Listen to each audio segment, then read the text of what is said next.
유튜브로 읽는 박정희 전기 8권 철부지 학생과 반동 정객 김종필의 복귀.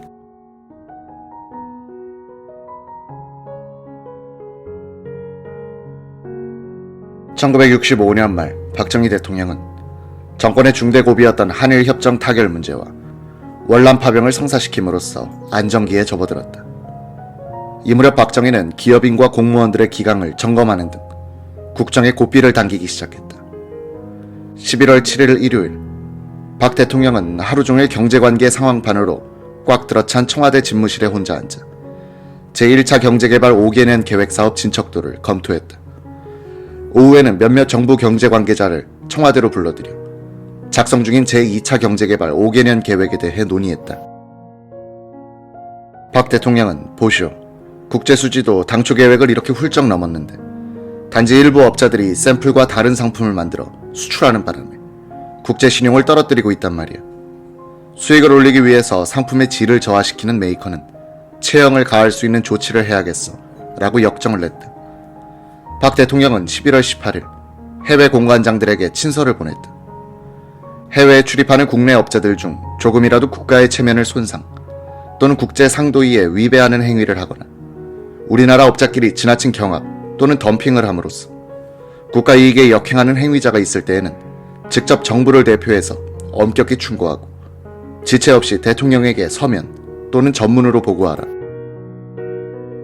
11월 22일 오전 박 대통령은 귀임 인사차 방문한 신상철 주월대사와 김좌겸 주월경제협조단장에게도 월남에서 국위를 떨어뜨리는 업자가 있으면 직접 제재 조치를 취하고 본국 정부에 보고하라고 지시했다.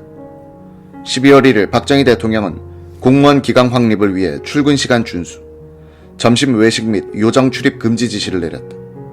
이튿날부터 중앙청 근무 공무원들은 정확하게 출퇴근하기 시작했고 세 군데의 구내 식당은 점심때면 초만원을 이루곤 했다. 이 사실이 조선일보를 통해 보도되자 박정희는 측근 앞에서 웃으면서 불만을 털어놓았다. 내가 의전 비서관 2사람을 시켜 지시문 내용을 구술하고 30분 만에 타자기로 쳐서 국무총리 및 각부 장관 등 30명의 기관장에게 직접 전달하도록 보냈지. 그리고 그 내용을 외부에 누설하지 말고 각 기관장이 은밀히 실천하여 밖에서 말썽이 일어나지 않도록 각별히 당부했는데 하루도 못 가서 보도되다니. 비밀을 지키라고 한 것이 이렇게 안 지켜져서야 어떻게 되지. 1965년 12월 4일 아침, 청와대 뜰에서는 청와대 부속실 직원들만이 모인 가운데 청와대 신관 개관식이 있었다. 총 건평 1080평에 43개의 방을 가진 아담한 3층짜리 새 건물은 박종규 경호실장이 박 대통령을 설득해 지은 것이다. 기존의 청와대 본관이 일제시대에 지어진 목조 건물로 너무 오래되어 사람이 걸어다니면 바닥에서 소리가 날 뿐 아니라 공간도 좁아 대통령은 운동 부족을 느낄 정도이고 가족들이 쓰기에도 불편했다. 이날 자축회는 처음에 국무위원과 국영기업체장, 3군 대표들이 초청됐다. 나중에 이 사실을 안 박 대통령이 그런 것은 다 취소해라고 지시하는 바람에 직원끼리만 모인 가운데 조촐하게 치러졌다.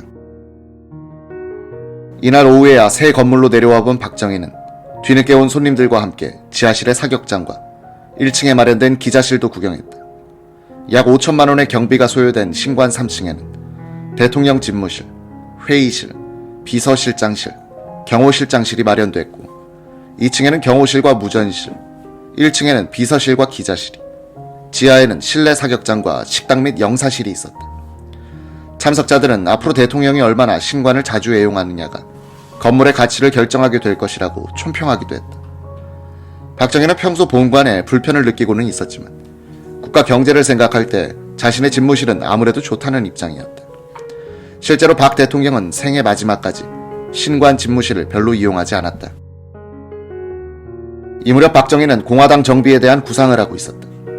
11월 20일 토요일 오후, 박정희는 공화당의 김종필, 길재호 의원, 그리고 홍종철 공보부 장관과 함께 김 의원이 운전하는 차를 타고 광나루 근처를 3시간에 걸쳐 드라이브했다. 21일 아침, 박 대통령은 삼청동의 정일관 국무총리 관저로 찾아가 정 총리와 3시간 가까이 이야기를 나눴다. 청와대 대변인은 각하께서 김종필 의원과 광나루에 나간 것은 늦가을 주말에 들바람을 쐬기 위한 것이고 총리 방문은 그의 48번째 생일을 맞아 선물을 들고 축하의 뜻을 전하기 위한 것일 뿐이라고 말했지만 당과 행정부 주변에서는 구구한 해석들을 하고 있었다. 박 대통령은 1964년 6.3 사태 직후 두 번째 외유를 나갔다가 그해 연말에 돌아와 한가하게 지내던 김종필을 공화당 의장으로 복귀시키려 했다. 김종필은 1965년 정초에 아내와 함께 청와대로 세배를 갔다.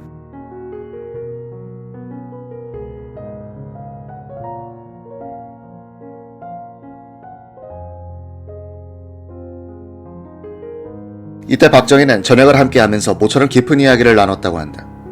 앞으로 내가 물러나면 임자에게 뒤를 맡겨야 할 것이니까 지금부터 몸조심을 해. 지금은 사람들이 내가 있으니까 넘어가지만 내가 없으면 그들이 모두 임자를 헐뜯으려고 해.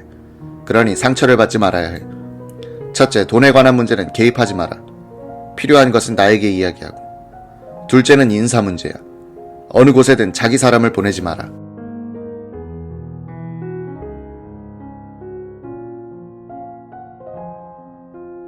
(1965년 12월) 국회는 2년 임기가 끝나는 국회의장단을 새로 선출하게 됐다.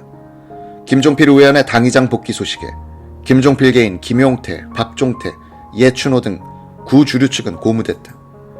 이들은 1964년 6.3 사태 이후 김종필 당의장의 외유로 당내에서 세력이 약화되어 있었던 차에 김 의원이 복귀하는 것을 계기로 단합과 세력 과시를 위해 국회의장의 전 당의장 정구영, 부의장의 민관식을 밀기로 결정한다.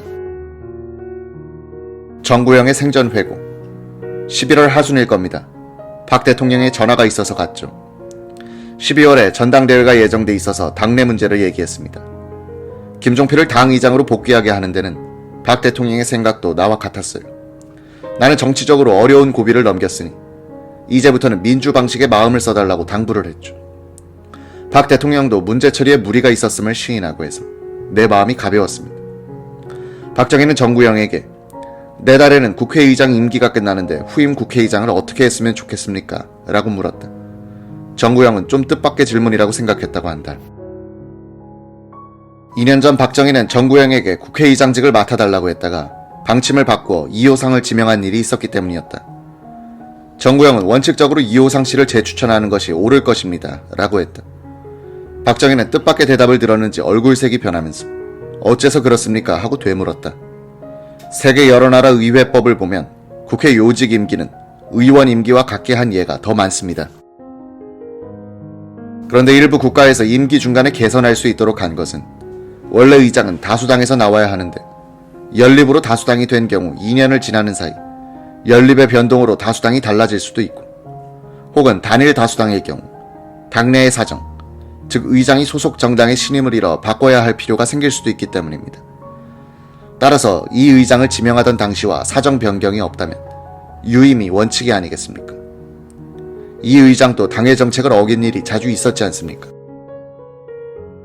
그렇죠. 내각 책임제 개헌이니 정계 개편 얘기나 공화당의 의원직 사퇴론, 그런 게 대표적인 것들이 아니겠습니까? 그렇지만 그것들이 심히 곤란한 당내 혼선이었던가는 대통령께서 판단할 일입니다. 가령 파문이 컸던 것은 그 양반이 대구에서 행한 의원직 사퇴 발언 아니었습니까? 그때 이 의장은 아침에 기자들한테 한일 회담을 반대해서 야당이 의원직을 총사퇴한다면 공화당도 사퇴해야 옳다고 그랬단 말입니다. 기자들이 나한테 와서 어찌 보느냐고 물어요. 내가 몹시 낭패한 입장에 몰렸어요. 정구영은 잠시 뜸을 들이다가 오늘에 와서 보면 도리어 이 의장의 그 발언이 공로일지도 모르겠고요 라고 했다. 박 대통령이 공로라니요 하고 되물었다. 그렇죠. 당시엔 야당이 여론을 일으키려고 총사퇴론을 편 것인데 야당의 흥분을 완화시키려는 정치적 고등 전술로 공화당도 총사퇴해야 한다고 했을 수도 있죠. 또 한 가지, 각각에서 당 총재로서 이호상 씨와 짜고 그 같은 고등 전술을 쓰기로 했다면 더군다나 이것은 각하만이 판단할 일이죠.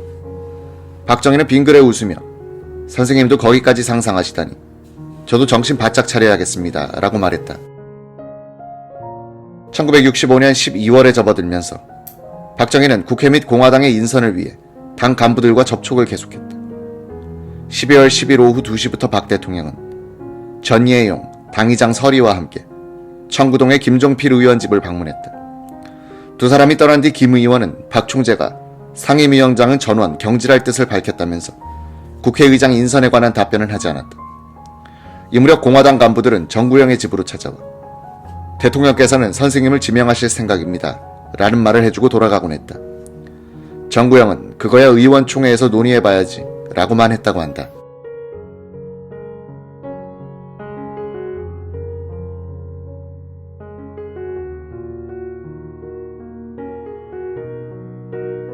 (12월 12일) 박 대통령은 뜻밖의 이호상 의장, 장경순 부의장은 유임으로 내정했다고 당에 알려왔다. 이렇게 되니 나를 지지하던 의원들이 반발이 심했죠. 매일같이 몇 명씩 내게 와서는 당 총재인 박 대통령의 지명은 의장단 후보는 의원총회가 선임한다는 당헌을 무시한 것이다. 공식 지명이 아니다. 따를 수 없다고 했어요. 12월 15일 아침 박 대통령은 한국은행 맞은편의 상업은행 본점 건물 신축 기념식에 참석한 뒤 청와대로 돌아와 원내 요직 후보 명단을 공화당에 공식적으로 통보했다. 국회의장 이호상 유임, 부의장 장경순 유임, 원내 총무 김동환 유임, 부총무 서인석, 오치성, 전휴상, 국회 상임위원장 12명, 전원 경질. 비슷한 시간에 민중당도 의원총회를 열고 국회의장단 선거 대책을 협의하고 있었다. 김영삼 민중당 원내 총무는 기자들에게 의원총회 결과를 설명하면서 각자 의사에 따라 투표하기로 결정했다. 이것은 이호상 의장의 유임에 반대하는 것을 의미한다고 발표했다. 평소 이 국회의장에 대한 불신임만을 내왔던 야당의 태도와 별다를 바 없어 보였다.